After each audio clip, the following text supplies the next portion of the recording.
ఈరోజు ఇనుగుర్తి మండలం కోమట్పల్లి గ్రామం కోక్య తండాలో వృద్ధులు, వితంతువులు, వికలాంగులు సోదరుడు వీరనాయక్ వికలాంగుడు జిల్లా నాయకుడు ఆధ్వర్యంలో ముఖ్య కార్యకర్తల సమావేశం నిర్వహించడం జరిగింది.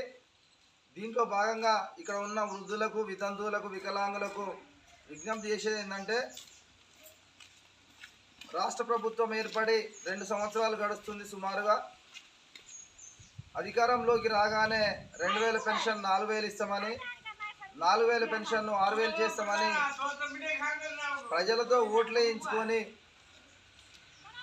పెన్షన్లు పెంచడం కాంగ్రెస్ ప్రభుత్వం మర్చిపోయింది. కాబట్టి గౌరవ శ్రీ మందకృష్ణ మాదిగ అన్న రోజుకు జిల్లాలో 2-3 మీటింగ్లు పెట్టుకుంటూ వృద్ధులను, వితంతువులను విజ్ఞానపరుస్తూ సమావేశాలు నిర్వహిస్తున్నాడు. కాబట్టి ఈ నెల 29వ తారీఖు నెక్కొండలో జరిగే వృద్ధుల, వితంతువుల, వికలాంగుల చేయూత పెన్షన్దారులందరూ కూడా నెక్కొండలో జరిగే సభకు హాజరైతే రాష్ట్ర ప్రభుత్వము స్పందించి మరి పెన్షన్లు పెంచే అవకాశం ఉంటుంది. కాబట్టి వృద్ధులు, వితంతువులు అందరూ కూడా నెక్కొండ మీటింగ్కు రావాల్సిన విజ్ఞప్తి చేస్తూ, అదేవిధంగా అప్పటికి కూడా స్పందించకపోతే సెప్టెంబర్ 9వ తారీఖు చెలో హైదరాబాద్ కార్యక్రమం పరేడ్ గ్రౌండ్లో ఉంటుంది.